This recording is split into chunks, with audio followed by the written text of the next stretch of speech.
serviteur soit guidé par le Saint-Esprit et que la chair se taise encore et que son esprit à travers ce serviteur ne parle encore ce soir, le fortifie encore ce soir. Prions aussi. Serviteur que l'on partager encore la parole de ce soir. Si nous pouvons tous donc muter nos micros pour laisser juste notre frère parler. Et donc, bon appétit à tout un chacun et bonne édification. Shalom bien-aimé, que le Seigneur soit encore glorifié ce soir et qu'il permette tout selon sa gloire, qu'il maîtrise tout la technique, qu'il maîtrise tout. Et sans lui, nous ne pouvons pas entendre ni parler. Sans lui, nous ne pouvons pas comprendre et sans lui, nous ne pouvons rien faire. Donc que le Seigneur soit encore glorifié au milieu de nous. Bien-aimés, nous allons continuer ce que nous avions commencé la fois dernière sur le Saint-Esprit. Mais avant que je rentre dans le sujet, j'aimerais vous partager une chose pour laquelle je tente de méditer tout au long de la journée. Je suis allé prier pour une personne qui était malade, mais pendant que je priais, je n'ai pas demandé à Dieu de guérir la personne. Je ne sais pas si j'avais fait sciemment ou bien c'est comme ça que l'Esprit m'avait conduit. Et j'ai prié, je disais, Seigneur, tu es capable de faire des grandes choses. Seigneur, je sais que tu es capable de faire des choses que les hommes ne peuvent pas croire. Donc si tu veux, tu peux le faire. Tu peux changer sa vie, tu peux changer sa vie pour que tu sois glorifié. Après avoir prié pour la personne, je sortais, c'est comme une pensée qui me dit, mais la personne est malade, est gravement malade. Tu ne peux pas demander au Seigneur de guérir cette personne. Et à un moment, j'allais m'inquiéter, j'allais me culpabiliser du fait que je n'ai pas demandé à ce que le Seigneur guérisse la personne en question. Mais aussitôt, c'est comme une voix intérieure qui me dit, quelle est la volonté de Dieu? Dieu qui est rempli d'amour, quelle est sa volonté? Et à ce moment-là, j'ai compris, je me suis dit, oui, en réalité, c'est la volonté de Dieu qui doit d'abord s'accomplir. C'est vrai que nous avions besoin de quelque chose, nous avons besoin de voir nos frères, nos sœurs grandir au milieu de nous, être guéris, être délivrés. Mais avant tout, c'est d'abord la volonté de Dieu qui doit s'accomplir. Aujourd'hui, il y a des gens qui prennent l'histoire de, je crois que c'est Ézéchias, je crois, à qui on avait envoyé le message disant qu'il allait mourir et il s'est mis à prier. Le Seigneur lui a ajouté quelques 15 ans, je crois. Donc les gens souvent, lorsque Dieu leur dit ou bien lorsque Dieu veut accomplir quelque chose, ils se prennent pour cet exemple de la Bible. Ils disent, non, vraiment Seigneur, comme on dit en lingala chez nous, Nagokufa lelote. Cela ne m'arrivera pas. Donc, on essaie un peu de combattre contre la volonté de Dieu. Et ce n'est qu'en réfléchissant, je me rends compte, je sens de comprendre quelque chose. Jésus, lorsqu'il faisait la prière pour Lazare, il dit, Seigneur, je sais que tu m'exauces toujours. Mais ce jour-là, lorsqu'il allait à la croix, il a voulu prier, mais après il a compris que la volonté de Dieu devait être la meilleure. Bien aimé, Jésus l'avait dit quelque temps avant que Dieu l'exauce toujours. Il le savait. Il pouvait bien prier, demander au Seigneur d'épargner cette coupe. Parce que Dieu allait peut-être l'écouter. Comme Dieu l'exauce. Il allait demander, Seigneur, je ne veux pas de cette coupe. De même qu'Abraham aussi, on lui a demandé quelque chose de plus compliqué. Il aurait fait aussi comme Ézéchias. Seigneur, vraiment pas mon fils. Et Dieu a peut-être épargné par la prière. C'est à ce moment je me suis rendu compte, bien aimé, je sais que c'est en pleurant parfois que nous acceptons la volonté de Dieu s'accomplir dans notre vie. C'est parfois en gémissant que nous acceptons que la volonté de Dieu s'accomplisse. Mais si nous savons que la volonté de Dieu est la meilleure de toutes les volontés, ça nous réjouira quand même. Même si nos cœurs sont tristes, mais la volonté de Dieu est meilleure. Donc c'était comme une pensée que j'avais partagée avec les autres. Et voilà quoi. Bon, nous allons commencer dans notre programme, notre prédication sur le Saint-Esprit. La fois dernière, nous avons parlé des attributs du Saint-Esprit. Dans les attributs du Saint-Esprit, on parlait que le Saint-Esprit pouvait connaître, et le Saint-Esprit connaissait ce qui était important pour nous. Et on nous a dit que le Saint-Esprit avait aussi de l'amour. Et nous avons donné les passages lorsque nous disons que le Saint-Esprit connaît et il comprend également. Et il a aussi une intelligence. Donc, pour cela, nous lirons dans 1 Corinthiens, chapitre 2, versets 10 à 17, Ésaïe 11, verset 12. Ça, ce sont les passages dans lesquels nous avions tiré les endroits où la Bible nous parle que le Saint-Esprit connaît, comprend et il a eu intelligence. Donc, du moment où nous devons savoir que le Saint-Esprit connaît, nous n'allons pas nous inquiéter de ne pas connaître. Bien aimé, moi je me souviens lorsqu'on grandissait, on avait des frères qui faisaient des arts martiaux. Donc du coup, lorsqu'on a eu des problèmes avec des amis, pendant cette semaine, on marchait à côté de ces frères-là qui faisaient des arts martiaux. Parce qu'on savait que même si nous sommes faibles, mais au moins le frère, lui, il est capable de briser le cou à quelqu'un, de briser le bras à quelqu'un. Donc du coup, on n'a pas peur. Parce qu'on marchait à côté de quelqu'un qui était plus fort. Donc on ne s'inquiétait pas qu'on soit faible, qu'on ne soit pas fort pour taper, ou bien qu'on ait peur, qu'on soit timoré, timide, qu'on soit trouillard. On n'avait pas peur de ça. Mais du fait qu'on avait des gens conforts à côté de nous, ça nous suffisait déjà. Alors, cela veut dire quoi? Ça doit aussi nous interpeller. Bien-aimé, ne t'inquiète pas que tu n'aies pas la connaissance, que les gens disent que tu ne connais pas, que les gens disent que voilà, la vie va te surprendre, que les gens disent que les événements de cette terre vont te surprendre. Non, bien-aimé, ce qui est important, c'est que tu es à côté de quelqu'un, qui connaît tout. Ça, c'est l'essentiel. C'est même ça qui est meilleur. Donc, tu n'as pas à voir ce que toi tu es capable ou ce que tu n'es pas capable, mais plutôt voir ce que le Saint-Esprit est capable. C'est plus rassurant, bien aimé, que de fournir des efforts pour qu'on soit capable. Si on connaît que le Saint-Esprit est capable, on n'a plus à fournir des efforts. On se contente du fait que le Saint-Esprit est capable pour nous. Il connaît. On n'a pas à s'inquiéter qu'on ait la connaissance ou pas. Le Saint-Esprit, lui, connaît.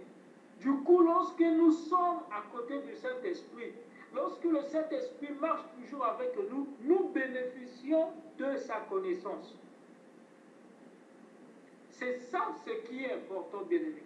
S'assurer que nous avions la permanence, une vie permanente avec le Saint-Esprit. Car lui, il les connaît. Bien-aimé, que les gens ne t'influencent pas pour dire qu'il faut que tu aies beaucoup d'amis, afin que lorsqu'il y a un problème que tu rencontres, lorsqu'il y a un problème, que ces amis-là viennent te donner l'info, ou bien c'est pas comment. Non, non, non, non. Celui qui est capable de te donner les informations les plus sûres, c'est le Saint-Esprit. Voilà pourquoi aujourd'hui il y a certains langages, il y a certains discours qui distraient ou bien qui séduisent des gens.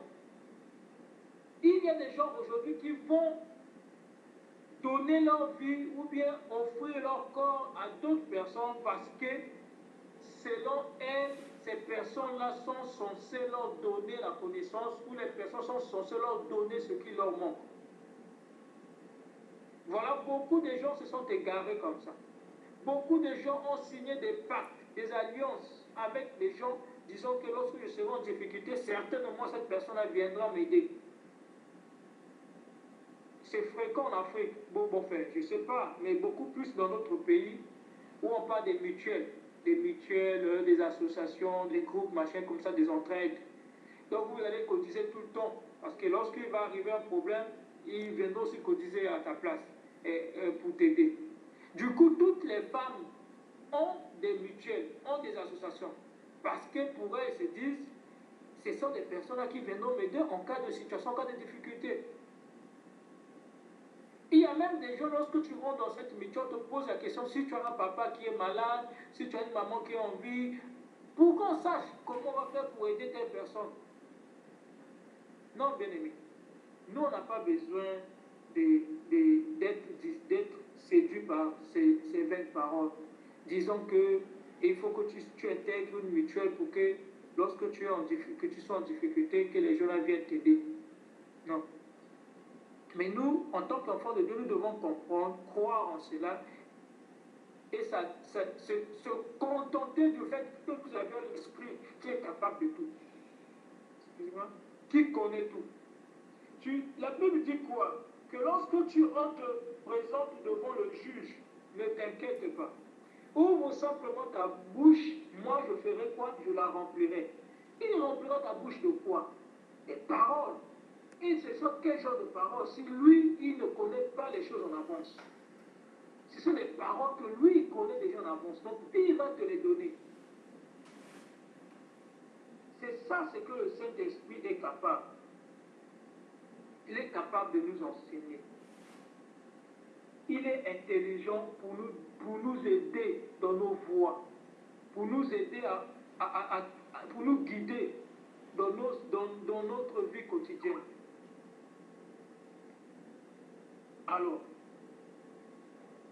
une autre caractéristique, une autre attribution, une autre qualité du Saint-Esprit, c'est qu'il a une volonté et agit selon un plan donné. Il agit selon un plan. De même que le Seigneur dit, je connais les projets que j'ai fixés sur vous, les projets de bonheur et non de malheur. Les mêmes caractéristiques. On nous a dit hier que le Saint-Esprit n'est ni moins ni plus, mais il est Dieu. Donc en lui, il n'y a rien de moins par rapport à Dieu, il n'y a rien de plus par rapport à Dieu. Il est Dieu. De même que Dieu a les projets de bonheur pour nous, de même que le Saint-Esprit aussi a des projets. Il agit selon un plan donné. Nous pourrons lire dans 1 Corinthiens chapitre 12, verset 11.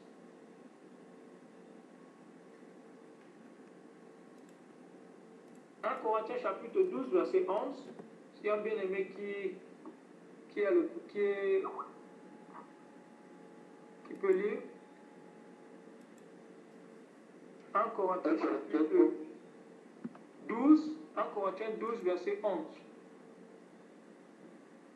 Un seul et même esprit opère toutes ces choses, les distribuant à chacun en particulier comme il veut. Amen.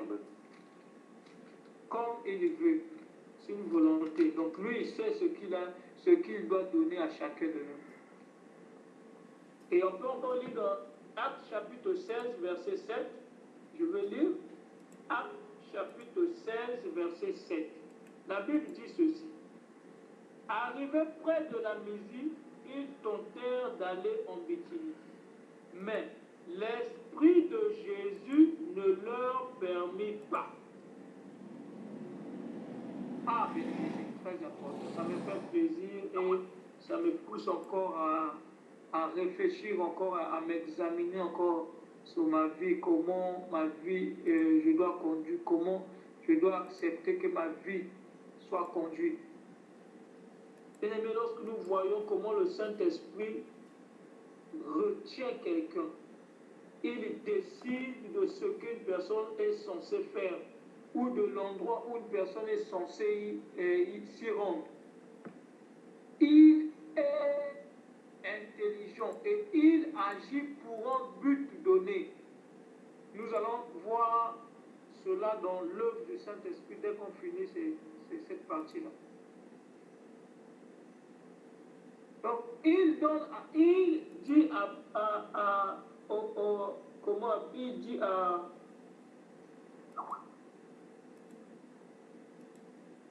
aux bien-aimés, et il leur dit, il ne leur a pas permis d'y aller.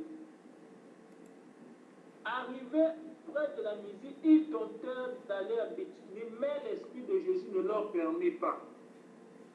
Donc, bien-aimé, il a une volonté et il le fait selon un plan donné, pour un but. Il parle, bien-aimé, aux hommes. Certainement, on se pose la question qui va m'aider pour cette situation. Souvent, bien aimé, lorsque nous sommes seuls dans une situation, on se pose beaucoup de questions. On a l'impression que le monde, le ciel tombe sur nous. On a l'impression que nous sommes le plus malheureux. On a l'impression que nous sommes le plus abandonnés dans ce monde. Bien aimé, que la solitude ne te pousse pas à t'inquiéter ou bien ne te fasse pas rentrer dans les soucis. La solitude, bien aimé, ne signifie pas. Allô, Shalom? Vous m'entendez? Oui, on t'entend très bien. Ah, d'accord. On t'entend. Ok. Oui. Ah, donc c'est le frère Manu qui n'est pas disponible. Okay. Donc je disais, ce n'est pas la solitude ou bien la solitude qui doit nous pousser à se culpabiliser. Disons que nous sommes seuls, on ne peut rien, il n'y a personne pour nous soutenir, pour nous aider. Non, bien-aimé. C'est vrai, ce sont les yeux qui voient que tu es seul. Mais je ne suis pas sûr que ton cœur peut croire de la même façon que tes yeux te disent.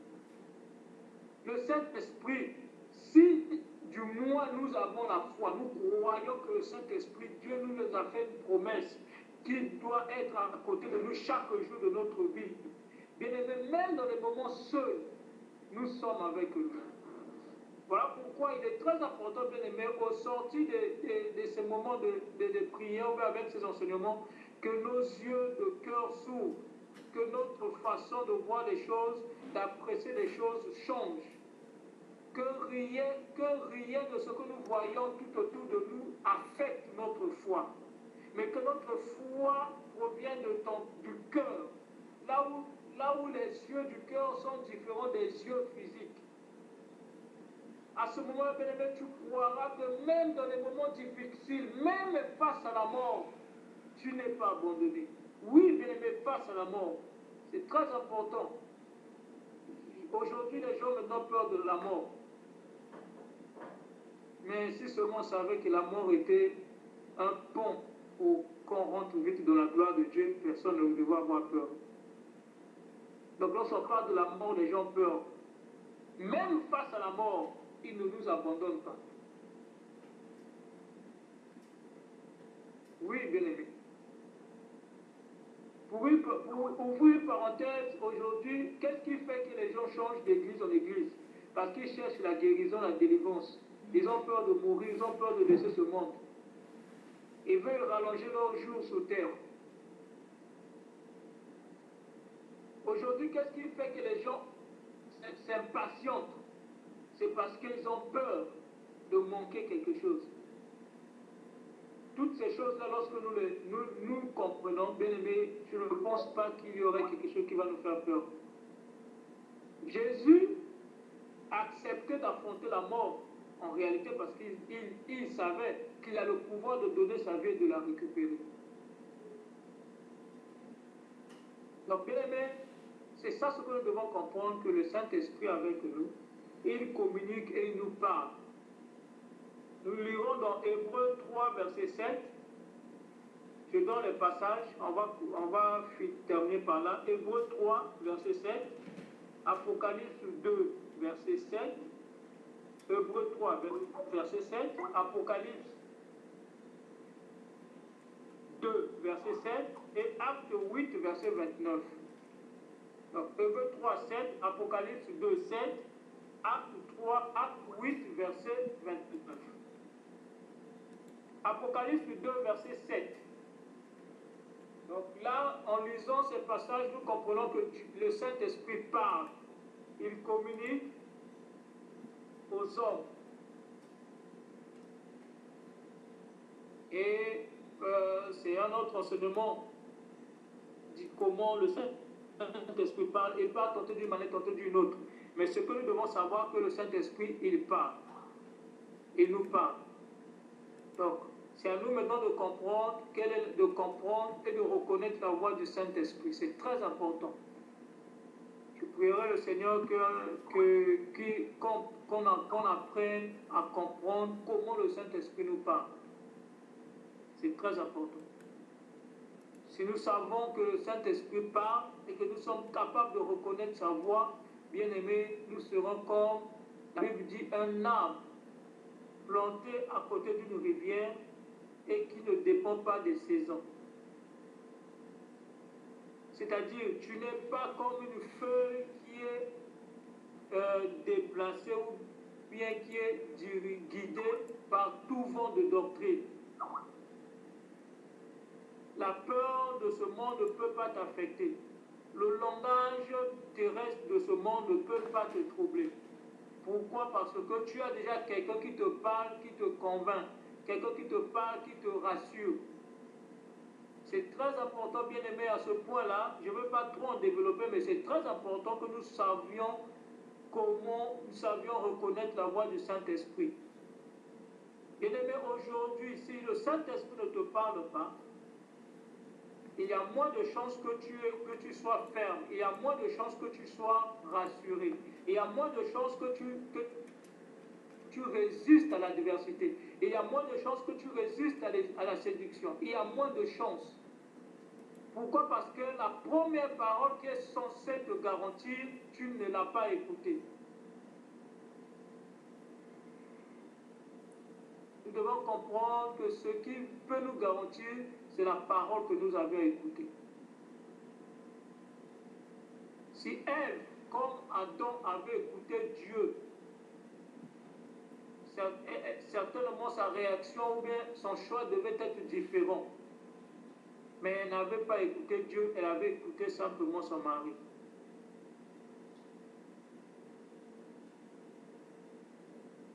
Voilà pourquoi c'est très important que nous soyons capables de reconnaître la voix du Saint-Esprit et de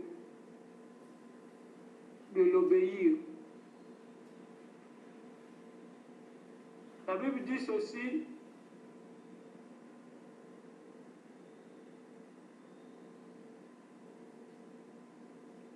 Donc, j'ai donné les trois versets. Il y a Actes, il y a Hébreux 3, verset 7, Apocalypse 2, verset 7 et Actes 8, verset 29.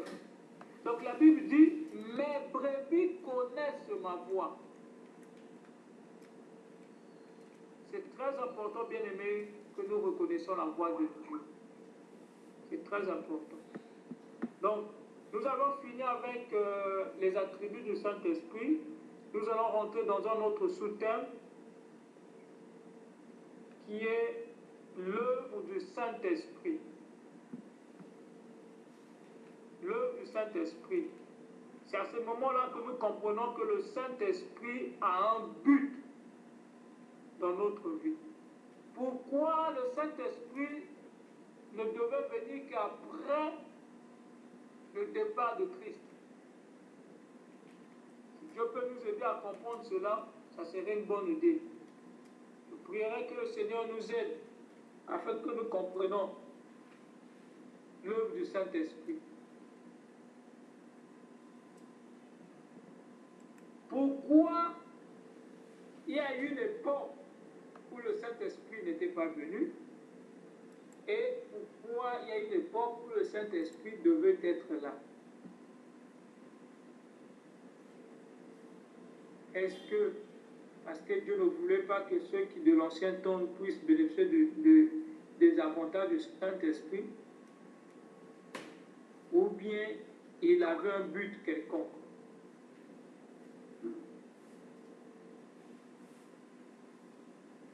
Donc c'est bien ça, l'œuvre du Saint-Esprit. Alors, bien aimé, donc c'est comme je dis, que lorsque le Seigneur veut faire quelque chose, il veut faire une chose dans notre vie, il le fait par le biais du Saint-Esprit. Comprenez que la Bible dit, le Seigneur Jésus dit qu'il est avantageux que je parte. Alors, mais le Saint-Esprit pouvait être là pendant que lui, il était là. Mais pourquoi ils sont pressés à aller pour que le Saint-Esprit vienne?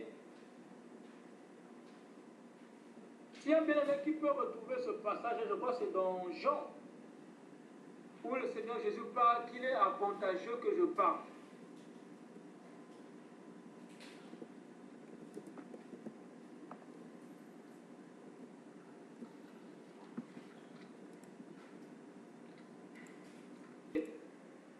L'action du Saint-Esprit. La Bible dit ceci, le verset 7. Cependant, je vous dis la vérité. Il est avantageux pour vous que je parle, car si je ne pars pas, le consolateur ne viendra pas vers vous. Il dit, si il ne vient pas, le Saint-Esprit ne sera pas là. À ce moment-là, on doit maintenant comprendre, ça doit attirer notre attention, que le Saint-Esprit a un but. Parce que le Saint-Esprit ne pouvait venir que lorsque Christ devait partir. Ça, c'est ce que la Bible nous dit. Le consolateur ne pouvait venir que si Christ s'en va.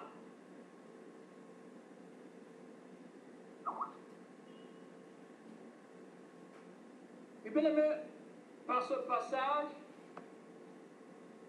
Dieu voulait simplement dire, et par ce passage, nous comprenons que Dieu veut faire quelque chose par le Saint-Esprit. De même que le but de Christ, de même que la venue de Christ sur terre avait un but précis. Et après avoir accompli ce but, il devait partir pour laisser la place à celui aussi qui devait accomplir quelque chose, qui devait accomplir un but quelconque. Un but précis dans notre vie. Donc, il fallait que Jésus, après avoir accompli sous la croix, après avoir dit tout est accompli, il devait repartir et laisser la place au consolateur.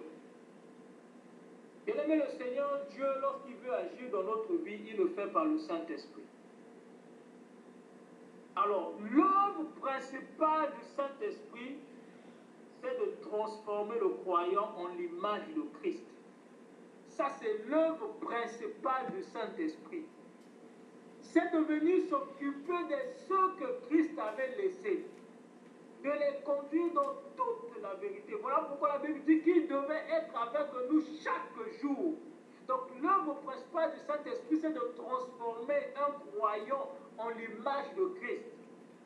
Voilà pourquoi nous l'avons dit dès le début que c'est grâce à l'Esprit qu'aujourd'hui là, que nous devons être des modèles. Je crois que le frère Paul a introduit cela lorsqu'il avait prêché ou bien lorsqu'il avait prié, il avait exhorté. Donc l'œuvre principale, bien aimé, du Saint-Esprit, c'est de nous donner la conformité de Christ. Il nous enseigne, bien aimé. Il nous instruit et il nous conduit dans toute la vérité. Le passage que le bien-aimé a mis, nous allons lire dans Jean chapitre 16, verset 13.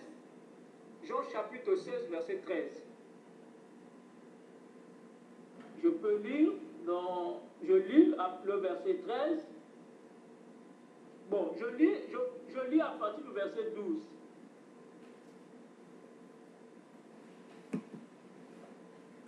Non, lisons, bon, bien aimé, excusez-moi, je vais lire à partir du verset 7 que nous avions donné. Donc, cependant, je vous dis la vérité. Il est avantageux pour vous que je parte. Car si je ne pars pas, le consolateur ne viendra pas vers vous. Mais si je m'en vais, je vous l'enverrai. Alors, écoutez bien aimé, le verset 8. Et quand il sera venu, il convaincra le monde de péché, de justice et de jugement. De péché parce qu'il ne croit pas en moi, de justice parce que je vais vers le Père et que vous ne me verrez plus, de jugement parce que le prince de ce monde est jugé. Alors, le verset 12. J'ai encore beaucoup de choses à vous dire, mais vous ne pouvez pas les comprendre maintenant. Ah, il y a des choses que le Seigneur Jésus aurait voulu nous dire, mais sachant que son œuvre était finie et sachant qu'il y avait le Saint-Esprit qui devait venir, il a dit que vous ne pouvez pas le comprendre maintenant. Seul le Saint-Esprit devait venir avec un but principal de faire comprendre la parole de Dieu, de faire comprendre le message du royaume de Dieu. Seul le Saint-Esprit était capable, devait venir pour faire asseoir l'évangile que Christ était venu à prêcher dans ce monde. C'est lui qui prend soin maintenant de ces brebis-là, de tous ceux que Dieu a envoyés vers Christ. Le Saint-Esprit devait prendre soin de ceux-là. Voilà pourquoi lorsque Dieu dit dans la Bible, dans Jean 6, 44, je crois, 42 ou 44, la Bible dit que nul ne peut venir au Père, non, nul ne peut venir à Christ si ce n'est que le Père qui les attire. Cela veut dire quoi? Le Seigneur attire les gens vers Christ. Et lorsqu'ils viennent à Christ, Christ leur envoie son esprit pour que son esprit conduise ces enfants-là, ce peuple-là, dans toute la vérité. Il a dit que le temps n'est pas encore arrivé pour que vous compreniez ce que j'ai à vous dire. Mais lui, lorsqu'il viendra, il vous conduira dans toute la vérité. Il prendra tout son temps pour vous enseigner tout ce que moi, je vous ai enseigné, mais que vous n'avez pas compris. Mais voilà pourquoi le Seigneur, lorsqu'il parlait en parabole, il ne s'inquiétait pas que les gens entendent, que les gens ne comprennent pas. Parce qu'il y avait une œuvre qui devait venir pour prendre tout ce que nous n'avons pas compris là. Bien aimé, la preuve en est, toi et moi, nous n'avons pas vu Christ. Nous lisons que les écrits. Mais comment se fait-il en lisant un simple livre? Mais nos vies changent. C'est parce que ce livre-là est conduit par un esprit révélateur. Parce que ce ne sont pas des simples paroles, ce n'est pas un simple livre comme les autres que nous pouvons lire. Mais les écrits qui sont à l'intérieur font attirer la révélation de Christ. C'est-à-dire, lorsque tu lis ces écrits-là, et que l'esprit qui est en toi là te fait révéler maintenant. Il y a un passage où, je crois que c'est dans Actes, je crois, le chapitre 8, où le Seigneur disait je crois que c'est l'apôtre Pierre, je crois, où il disait, où il envoyait vers... excusez-moi, je ne me retrouve pas. Donc, je vais chercher le passage. Je crois que c'est Acte 8.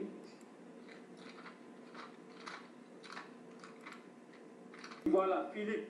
Voilà, c'est Philippe. C'est Acte 8, le verset 29 que nous avions demandé là. L'Esprit dit à Philippe, avance et rejoins ce char. Philippe accourut et entendit l'Éthiopien qui lisait le prophète Ésaïe. Il lui dit, comprends-tu ce que tu lis? Il répondit, comment le pourrais-je si quelqu'un ne me guide pas? Ah, bien aimé, c'est ça ce qui nous arrive. Lorsque nous lisons un simple livre, ou bien lorsque nous lisons la Bible sans le guide, il est difficile que nous comprenions ce qui est écrit dans ce livre-là. Nous le considérons comme un simple livre. Parce que le guide qui est censé nous illuminer, le guide qui est censé nous ouvrir l'intelligence, n'est pas à notre côté. C'est ça l'œuvre du Saint-Esprit. Bien aimé, il y a des choses aujourd'hui que Jésus aurait dit. Les choses que nous sommes en train d'apprendre, certainement il aurait voulu nous apprendre cela. Mais il a dit, le temps n'est pas encore arrivé pour vous pour comprendre cela. Vous ne comprendrez pas. Parce qu'il y avait une œuvre qui devait s'accomplir. Je continue la lecture, bien aimé. Je suis dans... voilà, le verset 12. toujours dans Jean 16, il dit, j'ai encore beaucoup de choses à vous dire, mais vous ne pouvez pas les comprendre maintenant. Écoutez le verset 13. Quand il sera venu, lui, l'Esprit de vérité, il vous conduira dans toute la vérité. Car ses paroles ne viendront pas de lui-même, mais il parlera de tout ce qu'il aurait entendu et vu, et vous annoncera les choses à venir. Donc, tout ce que le Seigneur Jésus a souhaité de nous dire à cette époque-là, le Saint-Esprit connaissait cela. Et dès qu'il sera avec nous, il nous rappellera les mêmes choses que Jésus avait voulu nous expliquer. Les paraboles que Jésus nous disait que nous ne comprenions pas, lui viendra avec toute la vérité nous conduire pour que nous comprenions ces choses. Bien-aimés, que personne ne vous distrait, que personne ne nous distrait, que personne ne nous séduise. Nous avions un ami fidèle, plus que ceux que nous pouvons rencontrer dans ce monde. Nous avions un ami fidèle, plus que bien-aimés les médecins, plus que les intellectuels de ce monde. Nous avions un ami fidèle, bien-aimé. Attachons-nous à Christ, attachons-nous à Dieu et laissons que son esprit puisse nous guider dans toute la vérité. Bien-aimé, lorsqu'il nous demande d'abandonner, abandonnons sans résister. La Bible dit, lorsque vous entendez sa voix, n'endurcissez pas vos cœurs. Hébreux 3, verset 7. Lorsque vous entendez sa voix, n'endurcissez pas vos cœurs. Bien-aimés, que le Seigneur nous aide à reconnaître la voix du Saint-Esprit et de lui donner l'occasion de nous conduire dans toute la vérité et de nous guider dans tout ce que nous devons faire et que nous sommes censés faire. L'œuvre du Saint-Esprit, c'est de nous transformer, bien-aimés. Il est venu pour nous transformer à l'image de Christ. Oh, bien-aimés, lorsque nous parlons du brisement, bien-aimés, vous savez que la parole, le terme du brisement, c'est pas facile de comprendre cela. Ce n'est pas facile de mettre cela en pratique. Même chaque jour, je prie, Seigneur, aide-moi. Je ne suis pas encore arrivé à mettre en pratique le brisement de ma vie. Aide-moi par ton esprit. Il doit nous transformer, bien-aimés. Tu verras que ta nature, ton moi va disparaître. Ton moi va disparaître lorsque tu donneras toute ta vie à Christ. Oh, bien-aimé, tu seras une nouvelle personne. Nous serons changés en tout. Oui, la chair n'aime pas le brisement. La Bible dit la chair a les désirs contraires à ceux de l'esprit. La chair ne peut jamais accepter le brisement. Donc le brisement ne peut venir que lorsque nous nous conduisons pas en esprit. Lorsque nous laissons le Saint-Esprit nous conduire. Alors je lis la suite. La Bible dit ceci.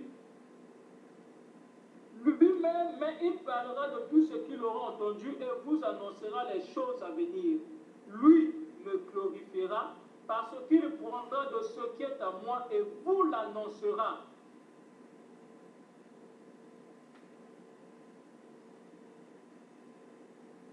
Tout ce que le Père a est à moi, c'est pourquoi j'ai dit qu'il prendra de ce qui est à moi et vous l'annoncera. L'œuvre du Saint-Esprit, c'est venir nous changer, nous transformer, de venir nous aider, de venir, nous l'avions lu dernièrement, je crois, les jours précédents, que seul le Saint-Esprit connaissait les profondeurs de Dieu. Bien-aimé, il est notre complice pour nous dire ce que Dieu connaît, ce que Dieu aime, ce que Dieu apprécie. Il nous le dit afin que nous nous conformons à la volonté de Dieu. Voilà, c'est une grâce, bien-aimé. C'est une grâce. Tu n'as pas besoin de fournir des efforts. Tu peux bon fournir des efforts, mais tu ne sauras pas plaire à Dieu. Tu peux bon fournir des efforts, mais tu ne sauras pas marcher selon la volonté de Dieu. Car qui connaît la volonté de Dieu si ce n'est que le Saint-Esprit? Donc même si tu fournis des efforts, ce que tu fais, qui sait? Peut-être que ça ne vient pas de Dieu, mais tu as de forcer les choses. Mais seul l'Esprit qui connaît les profondeurs de Dieu, il vient nous le dire, nous les annoncer, afin que, en écoutant, en acceptant ce que lui nous demande, monde, automatiquement notre vie aussi fait quoi? Prend une nouvelle tournure. Et notre vie se conforme maintenant à la volonté de Dieu. Et nous devenons de plus en plus comment? Des modèles de Christ. Comme la Bible dit dans 2 Corinthiens, que nous devenons de plus en plus des ambassadeurs. Voilà pourquoi le Seigneur Jésus a insisté que le temps est arrivé où les vrais adorateurs adoreront en esprit et en vérité. Parce que cet esprit-là nous apprendrons comment adorer notre Dieu en toute vérité. Lorsque tu sors les paroles qui ne viennent pas de quelqu'un, tu ne sors pas les paroles que tu as lues dans un livre quelconque, mais tu sors les paroles que ton cœur manifeste. C'est ça la véritable adoration. Les paroles qui sortent de ton cœur, que le Saint-Esprit te révèle. C'est ça la véritable adoration. Voilà pourquoi la véritable adoration ne se fait que par l'Esprit. Il n'y a personne aujourd'hui qui dit adore, il commence à réciter. Non, bien aimé, ce n'est pas ça l'adoration. L'adoration, tu ne connais pas les mots que tu es en train de prononcer. Ce ne sont pas les mots que tu as appris quelque part. C'est la révélation que le Saint-Esprit met en toi. C'est ça l'adoration. Parce que l'adoration, ce sont des choses que Dieu est. Qui seul qui connaît comment Dieu est si ce n'est pas le Saint-Esprit? Toi, tu fais que découvrir Dieu. Tu ne le connais pas, on ne fait que découvrir. Donc, c'est l'Esprit qui nous guide dans tout cela. Dieu, la Bible ici, le considère comme un guide parfait. Un guide pour nous donner la forme que le Seigneur veut que nous puissions avoir pour lui plaire. Lorsqu'on dit que le temps de préparer l'épouse, oh bien-aimé, voici le temps où le Saint-Esprit dans son œuvre est en train de préparer l'épouse. Voilà pourquoi c'est très important que nous comprenions que le Saint-Esprit a une œuvre à accomplir sur cette terre. Il est en train de préparer l'épouse. Il est en train de préparer les gens à être conformes aux croyants. Donc, bien aimé, rien ne peut se faire sans l'Esprit. Pas parce que nous avons la connaissance théologique, pas parce que nous avons des titres, nous avons la compétence ou bien l'expérience. On ne pourra rien faire sans Jésus. Sans l'Esprit, on ne pourra rien faire. Ça, c'est Dieu lui-même qui le dit. On n'a pas à forcer les choses, bien-aimés. Ne nous entêtons pas. Laissons Dieu faire toutes choses à travers son esprit dans notre vie. Ne cherchons pas à endurcir nos cœurs. Nous l'avions lu et parlé dans les enseignements passés, qu'il y a certaines choses qui s'accomplissent dans notre vie, pas parce que c'est la volonté de Dieu, mais c'est à cause de la dureté de nos cœurs. C'est à cause de la dureté de nos cœurs que les choses parfois s'accomplissent comme ça. Donc, la Bible dit dans Hébreux 12 de se laisser conduire par lui. Lorsqu'il parle d'offrir nos cœurs en sacrifice, ça veut dire quoi? C'est de tuer notre moi, c'est de tuer notre volonté, c'est de tuer nos désirs, mais c'est de laisser que la volonté de Dieu s'accomplisse. C'est alors que nous saurons quelle est la bonne volonté et ce qui est agréable et parfait. C'est lorsque nous sommes prêts à tuer notre désir. C'est comme je l'ai dit au début, que tu es en face de quelqu'un de plus cher, qui est gravement mal. Mais que Dieu, que toi, comment que Dieu puisse.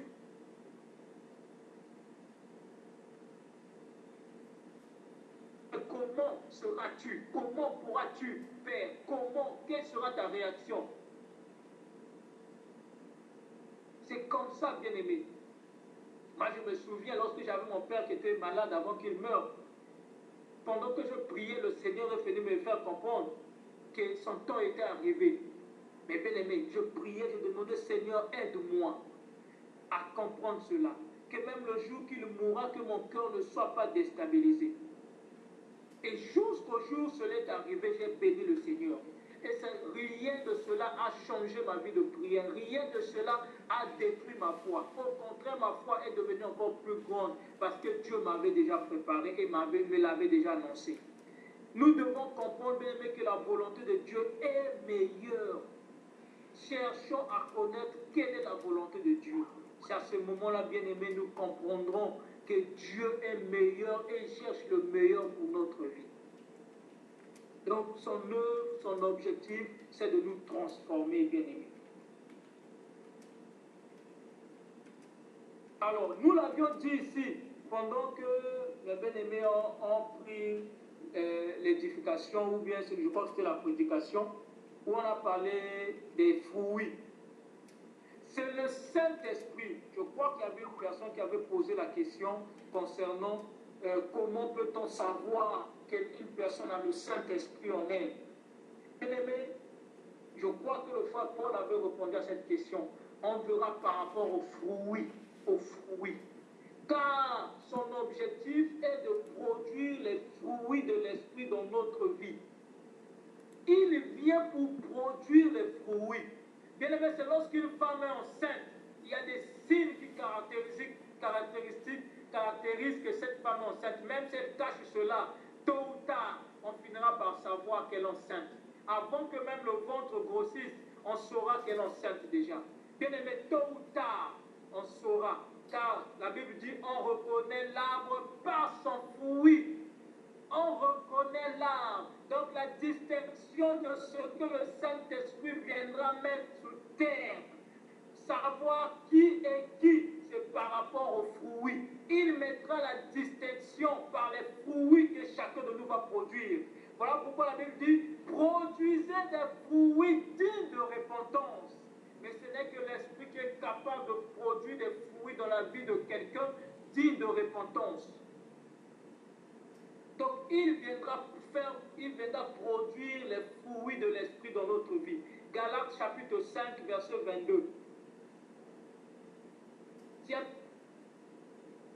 bien-aimé qui est à la ligne peut lire Galates 5, verset 22 au verset 23.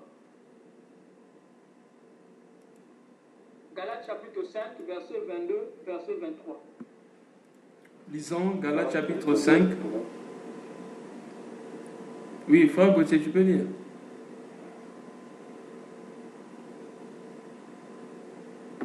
Allô? Ok, merci. Oui. Le fruit de l'esprit, c'est l'amour, la joie, la paix, la patience, la bonté, la bénignité, la fidélité, la douceur, la tempérance. La loi n'est pas contre ces choses. Amen. Amen. Bien-aimés, vous les reconnaîtrez. Il viendra s'aimer cela. Ce n'est pas donné à quelqu'un d'être tendre, ou bien d'être doux, ou bien d'être tempérant. Ce n'est pas donné à n'importe qui. Il va vouloir le faire pour attirer les gens, mais il se fera découvrir. Voilà pourquoi il y a des gens aujourd'hui qui se forcent à être pieux. Il y a des gens aujourd'hui qui se forcent à être sérieux. Il y a des gens aujourd'hui qui se forcent à être saints. Mais bien aimés, si cela n'émane pas de l'esprit, on reconnaîtra que c'est un loup qui se cache. On reconnaîtra que c'est un loup qui se déguise. Voilà pourquoi la Bible dit, vous les reconnaîtrez par leurs fruits. Même si se déguise, on saura que cela ne sont pas des fruits produits par l'esprit. C'est ça ce que le Seigneur va mettre la distinction. Lorsque la Bible dit, on saura entre ceux qui craignent et ceux qui ne craignent pas l'Éternel, il mettra la distinction entre ceux qui craignent et qui ne craignent pas l'Éternel. Oui, le Saint-Esprit fera cela. Voilà pourquoi nous prions toujours notre Père, que le Saint-Esprit nous aide, nous conduise dans toute la volonté parfaite. Que le Saint-Esprit nous aide à comprendre et à marcher dignement dans les chemins qu'il a tracés pour nous. C'est très important, bien-aimés. Bien-aimés, j'aimerais m'arrêter ici. On va continuer prochainement pour lire la suite. Il y a encore beaucoup de choses. Donc, que le Seigneur soit béni, qu'il soit glorifié, qu'il nous aide encore à comprendre des choses et qu'il nous aide à les mettre en pratique. Amen.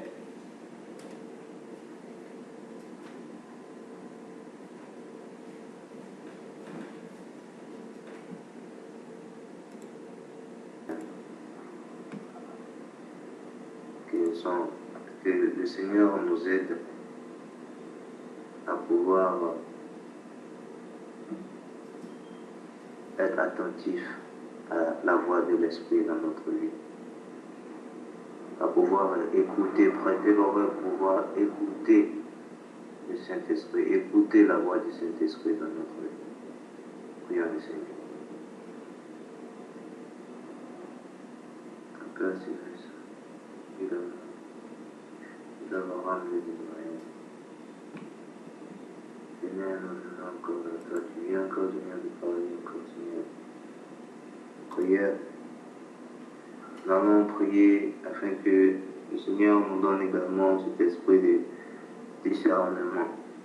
Parce que l'Esprit nous parle, il y a également la chair qui nous parle.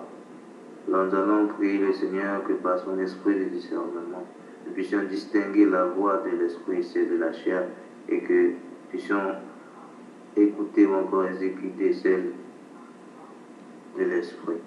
Prions le Seigneur. Mais nous sommes toujours en prière. Pour faire, nous a encore été dit ce soir que nous devons faire tuer le moi qui est en nous. C'est-à-dire faire disparaître la chair. Faire disparaître la chair, c'est-à-dire également nous allons prier le Seigneur. Et le Seigneur nous amène à pouvoir être humble. Humble pour pouvoir ne pas pouvoir nous regarder comme n'étant rien, pouvoir nous regarder comme n'ayant aucune force, mais plutôt nous confier entre les mains du Saint-Esprit qui lui va nous guider, qui lui va nous enseigner. Humilité envers le Saint-Esprit. Frères et sœurs, nous sommes en prière. Nous avons également écouté que c'est l'Esprit Saint qui nous transforme. L'Esprit Saint a été envoyé pour nous transformer. L'Esprit Saint nous a été envoyé pour pouvoir encore connaître la volonté du Père. Ce qui est dire, nous ne faisons pas nos propres volontés. Encore, nous ne nous donnons pas nos propres formes, encore nous ne donnons pas ce que nous voulons faire dans notre vie, mais nous suivons seulement la volonté de Dieu. Comme encore un bébé qui ne peut demander, ou encore un bébé qui ne peut prédire la forme de ses yeux, encore prédire sa forme, encore prédire tel yeux il aura, encore prédire encore tel nez, ou encore quel teint il aura. Tout cela vient de Dieu, tout cela c'est Dieu qui l'accorde selon sa volonté. Alors nous sommes encore en prière, que en toutes choses, cherchons seulement la volonté de Dieu. Seigneur, apprends-nous à accepter ta volonté. Apprends-nous, Seigneur, à oublier nos plaisirs, laisser de côté notre moi, notre volonté, mais à accepter ta volonté. Apprends-nous, Seigneur, à accepter de prière.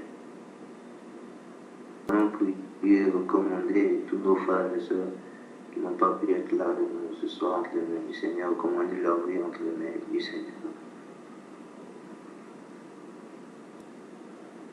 Nous allons passer donc aux ajouts. Merci. Oui, je rends grâce à Dieu pour la parole que nous a apportée ce soir le frère Prélin. Je bénis Dieu également pour l'esprit qui conduit le frère Emmanuel. Merci beaucoup pour les sujets de prière ainsi que la succession telle que tu nous l'as donnée. Que Dieu vous récompense infiniment. Merci. Je voulais revenir à quelque chose que le frère Prélin est en train de dire tantôt. La vie chrétienne n'est pas un effort. La vie chrétienne n'est pas difficile. La vie chrétienne n'est pas facile. C'est parce que la vie chrétienne, ce n'est pas quelque chose qu'un homme peut manufacturer, qu'un homme peut émettre, qu'un homme peut manifester. Voilà la raison pour laquelle elle ne peut être ni facile à l'homme, ni difficile à l'homme, ni un effort de l'homme. Parce que ce n'est pas dans le domaine, dans le champ de l'homme, dans l'espace d'exercice de l'homme. La vie chrétienne n'est pas un cadran de l'homme. C'est l'œuvre de Dieu. Quand on parle de la vie chrétienne, en réalité, c'est quoi? C'est la vie de Christ pour la volonté parfaite de Dieu dans la vie de chacun des hommes. Donc, la volonté de Dieu dans ma vie, moi, Paul, dans ta vie, toi ou l'autre, maintenant, la vie de Christ vient entrer à nous conformément à la volonté de Dieu pour l'homme que tu es. Jésus a fait conformément à la volonté de Dieu pour lui, et maintenant, la vie de Christ en nous pour la volonté de Dieu en moi, en toi, en tout un chacun. Voilà pourquoi, bien-aimé, la vie chrétienne n'est pas un effort, mais c'est une soumission et un abandon. Des fois, il semble difficile d'être chrétien. Non, il n'est pas difficile d'être chrétien. Il est difficile d'abandonner ou de mourir dans sa volonté. Il n'est pas facile d'être chrétien parce que l'homme ne peut pas se faire chrétien lui-même. Il n'est ni difficile, ni facile, ni un effort. Mais le problème, c'est que nous devons laisser la place à celui qui peut nous faire ainsi, à celui qui peut nous rendre chrétiens, à celui qui peut transformer nos vies. Or, bien aimés, qu'est-ce que nous remarquons? La plupart des fois, les bien-aimés, les chrétiens, nous commettons une erreur d'essayer de changer, de vouloir changer, de prendre des résolutions. Frères bien-aimés dans le Seigneur, je vous assure, il y a ça, il y a une autre attitude que je trouve bizarre. La plupart des chrétiens qui demandent que Dieu leur montre. Bien-aimé, Dieu peut te montrer. Après, qu'est-ce que tu vas faire de ce qu'il t'a montré? Il faut plutôt demander que Dieu te conduise à faire selon sa volonté. Même s'il ne t'a pas montré, sans voir, mais tu marches selon la conduite que Dieu veut dans laquelle tu marches. C'est ce qui est essentiel. L'essentiel, ce n'est pas que tu vois. Mais si Dieu dit après avoir vu, il faut faire ça, et que tu ne fais pas, à quoi ça servit que tu aies ici? L'essentiel de nos vies, ce n'est pas ce que nous pouvons voir, ce n'est pas une information qui est nécessaire, c'est faire ce qui doit être fait par nous et par personne d'autre. Dans le corps de Christ, il y a des tâches que personne ne peut faire si toi tu ne les fais. Chaque jour, dans le corps de Christ, il y a quelque chose que toi seul peux faire et aucune autre personne ne doit faire. Voilà pourquoi dans ce corps de Christ, il n'y a pas de membres malades. Soit on n'est pas membre, soit on est membre. Mais pour pouvoir faire exactement ce pourquoi Dieu t'a placé, toi dans le corps de Christ, moi dans le corps de Christ, nous dans le corps de Christ, bien aimé, il faut maintenant mourir dans son faire, dans son être, dans son avoir, et laisser le Saint-Esprit agir par notre être, par notre avoir et notre faire. Bien aimé, autre chose que je voulais ajouter, c'est d'accepter de dépendre à celui-là. Il y a un adage qui dit lorsque tu vas en forêt, même si tu es une autorité, tu es grand comment? N'entre pas dans la forêt des pygmées sans prendre un pygmée ou un ancien de la forêt pour te guider dans la forêt. Parce que qui que grand que tu sois, quand tu vas entrer dans la forêt va t'humilier et va te dire que ici c'est la forêt. Parce que la forêt est grande. La taille des arbres de la forêt c'est au-dessus de la tête d'un homme. Tel est le monde dans lequel nous vivons.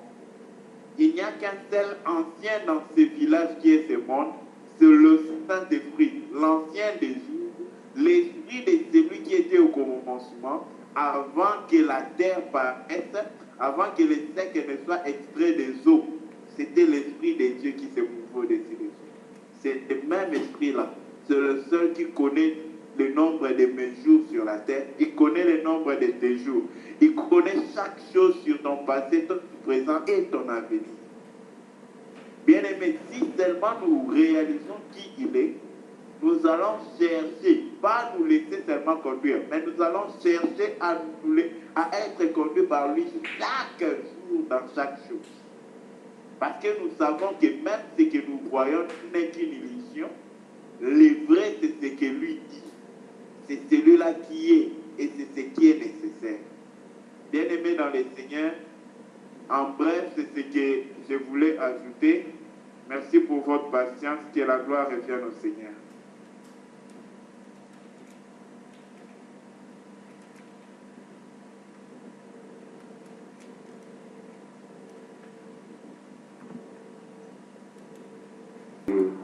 Un autre frère ou encore une autre sœur à nous asseoir encore. Donnez pour nous édifier encore la parole de notre Seigneur chacun.